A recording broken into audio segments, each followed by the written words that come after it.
তোমাকে কি আমি একটা কোশ্চেন করতে পারি? হ্যালো, হ্যাঁ বলো। সবাই মিলে কিন্তু অ্যান্সারটা দিতে পারবা। আর অ্যান্সারটা পারলে আমাদের তরফ থেকে একটা গিফট আছে। আমার বাবার 4টে ছেলে, একজনের নাম জানুয়ারি, একজনের নাম ফেব্রুয়ারি, একজনের নাম মার্চ। আর 4 নম্বর ছেলের নাম কি হবে? এটা খুব সহজ, তুমি একটু ভাবো। কোশ্চেনের মধ্যে অ্যান্সার আছে। 5 4 3 2 1। তোমার টাইম শেষ। একটা কোশ্চেন করতে পারি? হ্যাঁ, কিন্তু আর না রাখে।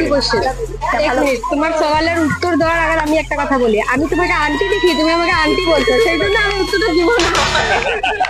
আমার 4 ছেলে, একজনের নাম জানুয়ারি, একজনের নাম ফেব্রুয়ারি, একজনের নাম মার্চ। তোমার বাবার 4 মেয়ের নাম কি হবে? বলো। অনুষ্কা। অনুষ্কা। লোহার। হ্যাঁ, তোমার নাম? আমার নাম অনুষ্কা। একদম ঠিক আছে। ঠিক আছে। তোমাদের জন্য একটা গিফট আছে। তোমাদের গিফট খুলে বলো। চ্যানেলের নাম লিটিল চ্যালেঞ্জার 268। অবশ্যই সাবস্ক্রাইব করে দিও। ওকে।